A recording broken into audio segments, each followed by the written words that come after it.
Capítulo primero. El comienzo de un siglo.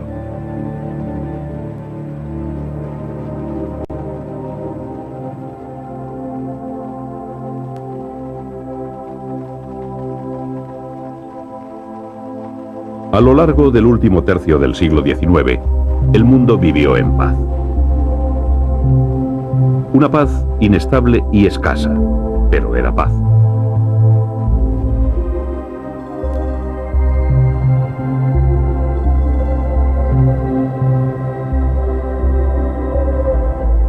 Los conflictos se resuelven rápidamente y no hay campaña que dure más de 2 años ni que perturbe el desarrollo económico y político.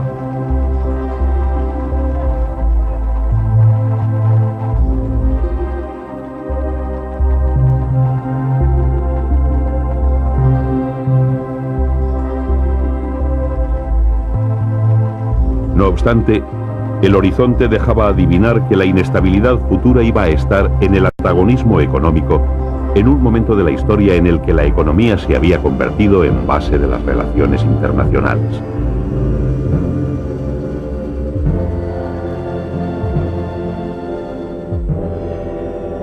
A ello se unirían las fricciones coloniales y un sistema político-militar inédito hasta entonces, la paz armada. Este panorama acrecentó rivalidades y recelos, tanto que cuando en 1898 Nicolás II hizo un llamamiento al desarme, Alemania llegó a decir que todo era una trampa rusa. El ultranacionalismo contribuyó al desequilibrio europeo de finales del XIX. Rusia hablaba de paneslavismo, de rusificar Polonia. Alemania de pangermanismo, de germanizar Lorena, región francesa cedida en parte a Alemania en 1871, germen de futuras discordias. Y en Italia se puso de moda un concepto nuevo, el irredentismo. A su vez, los estados balcánicos trataban de organizarse. Esta hipertrofia del sentimiento nacionalista agudizó los problemas que estallarían de lleno en el siglo XX. Europa Central estaba en vísperas de ebullición por la política antieslava de Austria-Hungría en Bohemia. El orgullo nacional, el chauvinismo, no tardó en dejarse notar.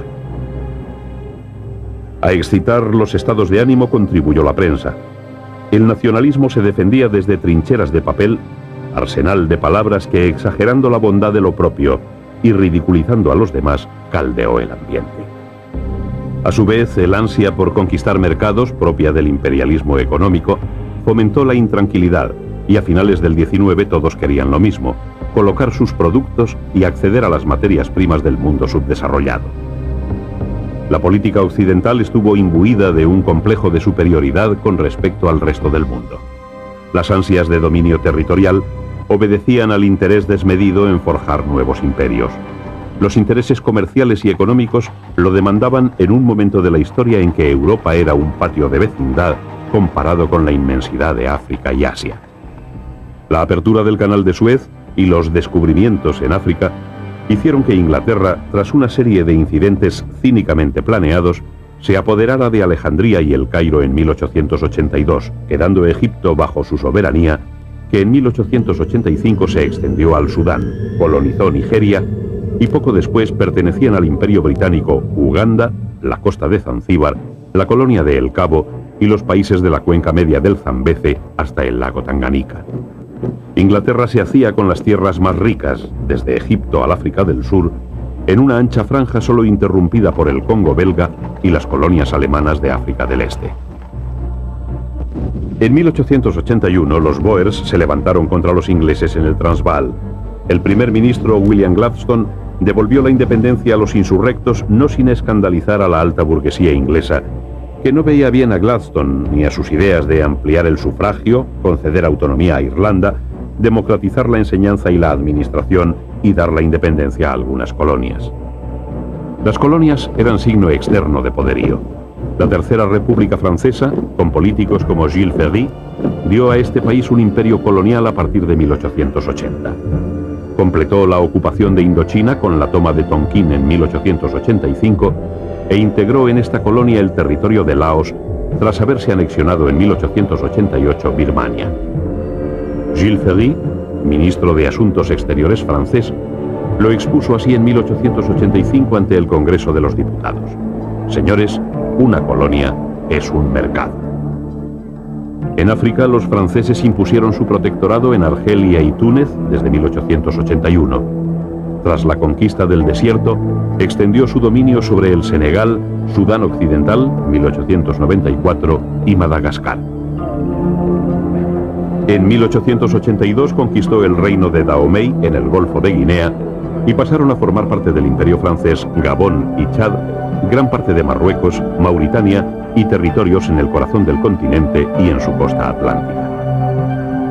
Portugal no salía mal librada. Gracias a su tradicional alianza con Inglaterra, consolidó Angola, Mozambique y algún trozo de la Guinea junto al río Gambia.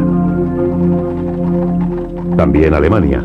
Aunque llegó tarde al reparto, su imperio colonial llegó a alcanzar gran entidad. Italia se contentó con el desierto de Libia y la lejana Somalia. Y a España se le reconocieron los derechos sobre la 10ª parte de Marruecos, parte del Sáhara y un trozo de selva en Guinea Ecuatorial. En 1897, coincidiendo con el jubileo de la reina Victoria, que aquel año celebraba su 60º aniversario en el trono, la India sufrió una terrible epidemia de peste. La colonización inglesa se distinguió siempre por su rapacidad y racismo. Nadie quería quedarse atrás en el reparto. Los Estados Unidos se apoderaron en 1893 de las Islas Hawái. Aquel mismo año, Inglaterra pedía la mediación de los Estados Unidos con Venezuela por el asunto de la Guayana, pero Cleveland recordó a la reina Victoria la doctrina Monroe, América para los americanos, que quería decir América es para nosotros. En 1871 finalizó la Guerra Franco-Prusiana, conflicto que puso las bases políticas del siglo XX con la vuelta de Francia al régimen republicano y el nacimiento del Imperio Alemán con Bismarck como canciller. Para mantener el equilibrio se creó un sistema de alianzas secretas y nacieron los bloques. Era el sistema Bismarck, cuya figura dominó hasta 1891. El canciller de hierro se propuso consolidar la integración de Alsacia-Lorena en el Segundo Reich y buscó aislar a Francia formando la Triple Alianza o de los emperadores Guillermo I de Alemania, Alejandro II de Rusia y Francisco José de Austria. El miedo al aislamiento llevó a Alemania a un pacto con Austria para protegerse de Rusia y de Francia. Por doquier se veía amenazado el prestigio nacional. Las alianzas secretas y la exageración nacionalista desestabilizarían la vida política del siglo XX. El relevo generacional de finales de siglo acentuó las diferencias y agravó los problemas. En 1890 dejaban la política Bismarck y los hombres que con él habían forjado la unidad de Alemania, y accedía al poder una generación ambiciosa que con Guillermo II pretendía la hegemonía mundial para el Reich. El antagonismo internacional era tal que una pequeña chispa podía desencadenar un gran incendio. Así, un rosario de pequeñas guerras localizadas jalonaron el fin de siglo. En Oriente, la guerra chino-japonesa se encendía tras una revuelta popular en Corea, donde su soberano pidió ayuda a China y Japón. El Japón envió tropas en julio de 1894, pero en vez de ayudar al soberano, lo derrocó, obligando a su sucesor a declarar la guerra a China. Los japoneses se impusieron a los chinos en Pyongyang y cruzaron el río Yalu, ocupando Port Arthur. Pekín firmó con Japón el Tratado de Shimoboseki en abril de 1895 y cedió Formosa y la península de Port Arthur. Rusia, apoyada por sus aliados occidentales, obligó al Japón a abandonar Port Arthur.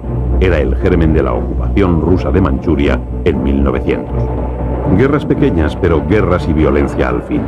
Mientras los italianos se empeñaban en conquistar Etiopía, defendida por su rey Menelik, en Creta estuvo a punto de estallar un conflicto de incalculables dimensiones al apoyar Jorge I de Grecia la revuelta antiturca en febrero de 1897. En España, aquel año fue asesinado el presidente del gobierno, Antonio Cánovas. La guerra con Norteamérica, tras el hundimiento del Maine en la bahía de La Habana, acabó con la vida confiada de la Restauración. El siglo terminaría con el asesinato de Humberto I, rey de Italia, y la entronización de Víctor Manuel III.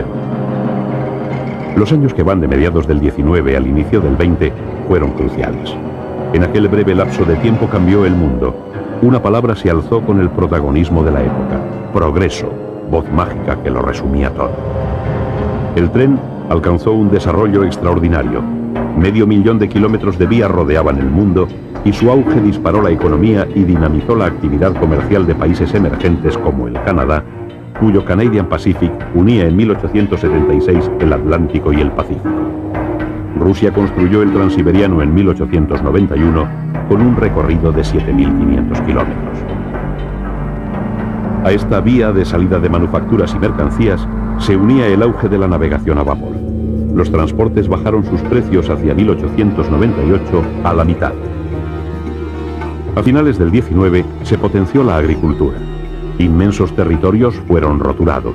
Era tan sencillo, la tierra apenas costaba nada y sus productos llegaban con rapidez y a bajo coste a los mercados. Se había inventado la cosechadora y en 1889 se empezó a fabricar el tractor de petróleo.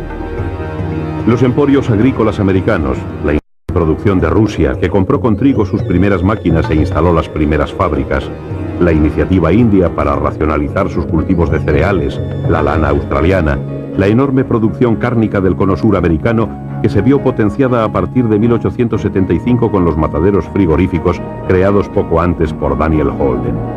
Todo este boom agropecuario de un mundo emergente, que contaba con extensiones gigantes, fue en detrimento de los países europeos.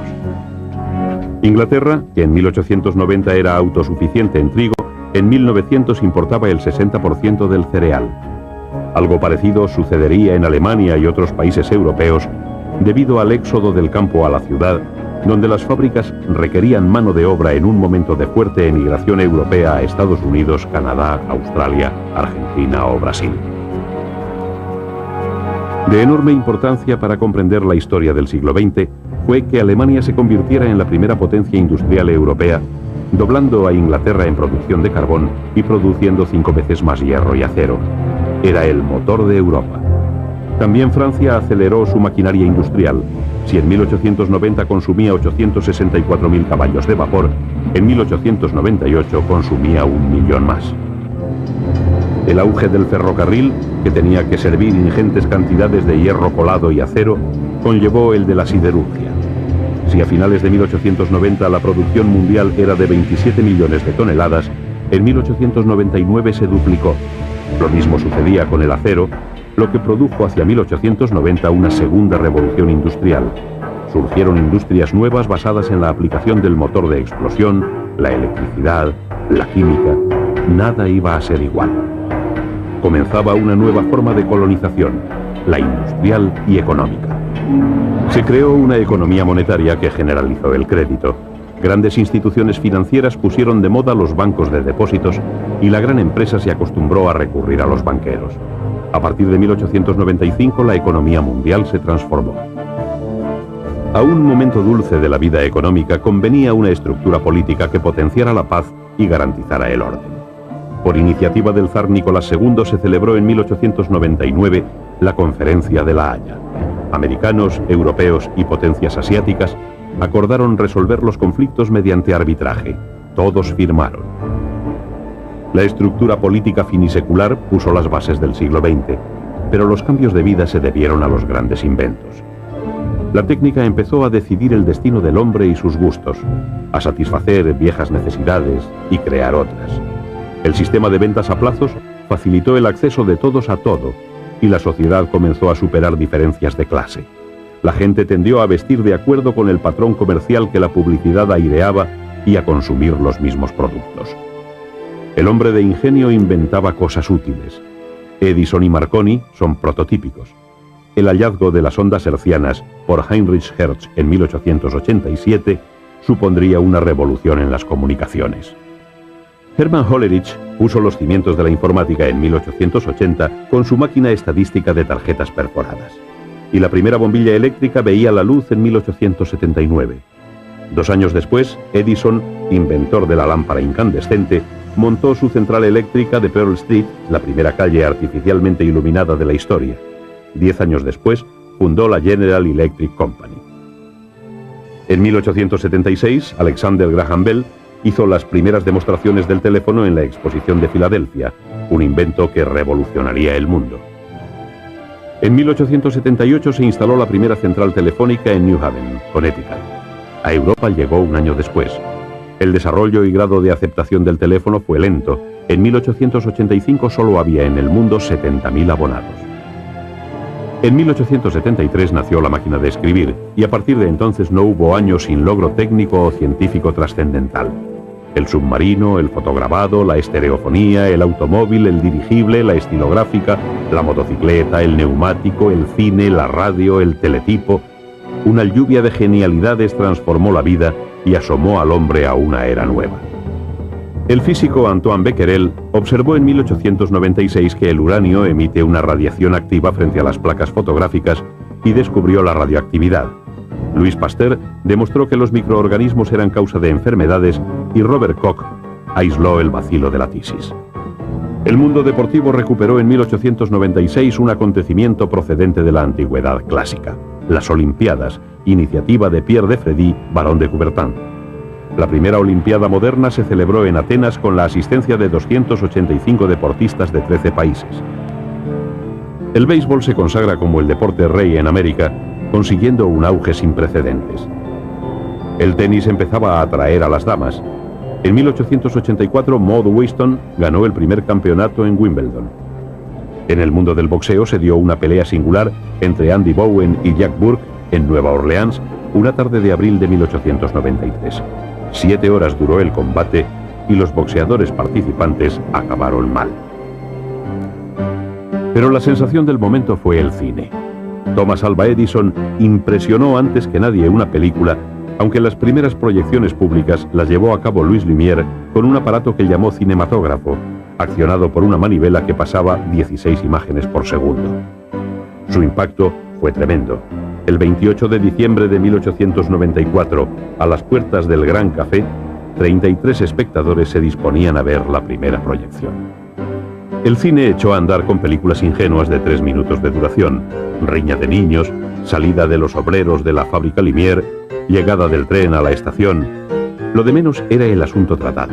Lo importante era que aquel invento eternizaba la acción del hombre, imprimía su vida. El joven Georges Méliès, maravillado por la primera exhibición de los hermanos Lumière, les pide que le vendan una de las máquinas, pero no lo consigue. A partir de entonces dedica todos sus esfuerzos a conseguir su propio equipo, filmando obras extraordinarias como El viaje a la luna en 1902 y Los sueños de un astrónomo en 1898.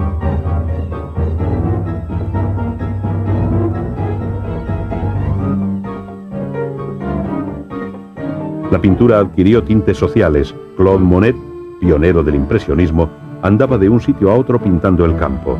Degas pintaba carreras de caballos y bailarinas. Renoir captaba la impresión pasajera y vibrante del momento fugaz.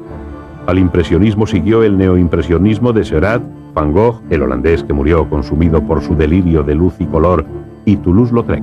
Es un momento estelar en el que conviven impresionistas y simbolistas como Cézanne y Gauguin. En Europa, en 1889, Gustave Eiffel levantó su airosa torre. Mecano asombroso de 18.000 piezas ensambladas con 1 millón de remaches en una estructura de 10.000 toneladas de peso a más de 312 metros sobre el suelo de París. La arquitectura se vio potenciada a partir de 1892 por materiales como el hormigón armado, eficaz en caso de incendio, uno de los terrores de la época. Los paneles prefabricados ayudaron desde 1888 a aligerar el peso del tabicado. La Exposición Universal de Barcelona, inaugurada por la regente María Cristina en 1888, mostró al mundo la pujanza y vitalidad de la vida española. Un año después se inauguraba la Exposición Universal de París. El hemisferio americano vivió a lo largo de la segunda mitad del XIX un momento de formación. Entre 1870 y principios del siglo XX se constituyeron 15 nuevos estados. En menos de 30 años se duplicó la población, que alcanzó los 75 millones. La clave de la industrialización norteamericana fue su mercado interior, ampliado por oleadas de inmigrantes, un mercado sin barreras ni cortapisas aduaneras y casi sin impuestos. El oeste, campesino y ganadero, se alineó con el Partido Demócrata, abanderado de la libertad de comercio. Nacieron las centrales sindicales. Grover Cleveland, cuyo último mandato terminó en 1897, había salido de sus filas. Eran vísperas del gran capitalismo americano. El sur se convirtió en una potencia textil. En la región de los Grandes Lagos creció la industria conservera y el descubrimiento del petróleo disparó una nueva fiebre del oro. Los nuevos líderes civiles nacidos de las capas humildes valoraban el trabajo más que al trabajador. John Rockefeller creó la primera refinería de petróleo de los Estados Unidos y levantó la Standard Oil Company. Andrew Carnegie se convirtió en el rey del acero y Pierpont Morgan en el de las finanzas. Pero nadie supo ni quiso apartar al país del racismo. En 1882 se limitó la inmigración de pobres y gentes de color, contingente humano que comparaban a enfermos y criminales. En Sudamérica la estabilización fue en aumento a partir de 1880, tras la crisis que siguió a la independencia. Una nueva forma de pensar, basada en la explotación de recursos y la exportación, posibilitó el progreso. La democracia se asentó en algunos países, pero el caudillismo estaba pronto a reproducirse. México, Chile, Brasil y Argentina fueron los más avanzados. Un proyecto gigantesco, más ambicioso que el de Suez, comenzó su andadura en 1882 con la excavación del Canal de Panamá confiada a Fernando Lesseps. En lo social, las bases del siglo XX se asentaron entre 1870 y 1900. El obrero tomó conciencia de su fuerza. Las organizaciones sindicales hicieron valer su importancia. Karl Marx, muerto en 1883, había publicado El Capital, obra precedida de otras en las que se abundaba en asuntos como la plusvalía, el salario, el precio, en vísperas de la depresión económica que caracterizó el fin de siglo. Todo se tornaba complejo y difícil. La política iba a contar a partir de entonces con una dimensión nueva, la del proletariado, consciente de que su fuerza podía acabar con gobiernos y políticas. Ni Sherlock Holmes, el astuto detective inventado en 1887 por Conan Doyle, podría recomponer la a menudo difícil situación a que la agitación social podía conducir a una nación. En 1877, León Tolstoy había publicado Ana Karenina y Gerhard Hauptmann escribía en 1892 Los tejedores de Silesia, drama de la revolución social que hacía ver que el siglo XX sería el siglo de las masas y que los desórdenes sociales irían en aumento. Las huelgas se generalizaron incluso en los Estados Unidos, donde se reivindicaba la jornada de 8 horas. Las trade unions inglesas, el mundo del trabajo, pedía lo mismo en toda Europa y se difundía el socialismo por el mundo. La Iglesia, cuya desaparición propugnó Marx, estuvo a la altura del momento. León XIII, el Papa de los Obreros, dio muestras de talante social en sus encíclicas. Su pontificado largo y lúcido cubrió el último cuarto del XIX y se resolvió en una lucha estéril por recobrar los estados pontificios perdidos por su antecesor Pío IX. Sin embargo, supo restablecer las relaciones entre los estados modernos y el papado. La estabilidad de las monedas, la bajada de precios, la subida del nivel de vida, la posibilidad de emigrar y las buenas perspectivas industriales hicieron que en general los últimos años del XIX fueran de bonanza, aunque latiera la semilla de la discordia atizada por las ambiciones territoriales, la rivalidad económica y la lucha por los mercados. Pero la prosperidad era un tanto ficticia. La clase media vivía bien a costa de la clase baja. El desarrollo industrial favoreció al capitalista, al empresario, al accionista. La concentración industrial provocó masificación en los suburbios. El obrero despreció al señorito y al patrón y soñaba con la revolución. ¿Terminaba el siglo XIX o empezaba el XX? ¿Cómo distinguir si el horizonte se iluminaba con los primeros destellos del amanecer o con las últimas luces de la tarde?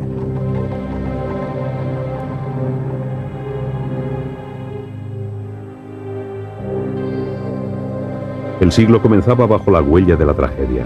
En abril de 1906, un gran terremoto destruía la ciudad de San Francisco, en California, causando más de 1000 muertos. Era un terrible presagio para un siglo que nacía.